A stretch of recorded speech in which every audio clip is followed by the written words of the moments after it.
حضرت لقمان اپنے بیٹے کو نصیحت کر رہے ہیں، باپ بیٹے کو نصیحت کر رہا تھا، باپ اپنے بیٹے کو سمجھا رہا تھا۔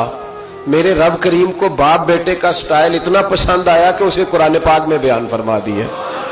کبھی باپ بیٹے کی گفتگو بھی کسی نے نقل کی ہے، باپ بیٹے کی گفتگو بھی کبھی کسی نے کتاب میں نوٹ کی ہے، لیکن مالک کو اتنا پسند آیا یارو، باتیں باپ بیٹے کی تھیں، اللہ نے قرآن پاک میں نازل فرما دی۔ یار اتنا خوبصورت تھا باپ بیٹے کا انداز تکلم دیکھیے، باپ بیٹے سے کہتا یا بنیا، اے میرے بیٹے، اے میرے اللہ، انہیں کیا او ادھر آئے نا یا بنیا، اے میرے، دیکھیں لفظوں کا حسن، اے میرے بیٹے۔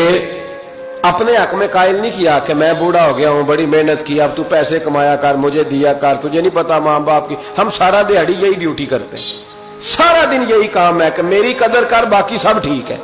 حضرت سیدنا لقمان اپنے بیٹے کو کیا کہتے یا بنیا اقم الصلاۃ، اے میرے بیٹے نماز قائم کر، نماز قائم کر، نماز قائم کر۔ نماز قائم کرنے کا معنی یہ کہ ظاہری آداب کے ساتھ بھی پڑھ، باطنی آداب کے ساتھ بھی پڑھ۔ اور پھر حضرت لقمان بیٹے کو بٹھا کے آغوش محبت میں پیغام دیتے ہیں، کہتے ہیں نماز قائم کر۔ اور پھر یہ نہیں کہا کہ تو اپنی قبر صحیح کر، تجھے کیا لگے دوست تیرے پڑھتے ہیں کہ نہیں پڑھتے، یہ نہیں فرمایا۔ فرمایا اقیم الصلاۃ، نماز پڑھ، وامر بالمعروف ونہا عن المنکر، پھر تو لوگوں کو بھلائی کا حکم دے اور برائی سے منع کر۔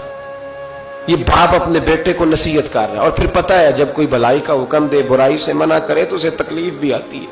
اور اپنے بیٹے کو کہنے لگے وَاصْبِرْ عَلَىٰ مَا أَصَابَكَ، اور اس رستے میں جب تیرے اوپر کوئی مصیبت آئے تو تُونے صبر بھی کرنا ہے۔ نیکی کا حکم دینے اور برائی سے منع کرنے کے رستے میں جب کوئی مصیبت آئے تو بیٹے تو نے اس پر۔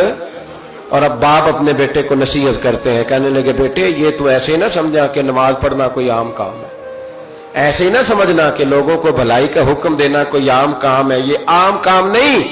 اِنَّ ذَلِكَ مِنْ عَزْمِ الْأُمُورِ، فرمایا یہ بڑے حوصلے والے کام ہے، یہ بڑے حوصلے والے، بڑے ہمت والے کام ہے جو میں تمہیں بتا رہا ہوں۔ باپ اپنے بیٹے کو یہ نصیحت کر رہا ہے۔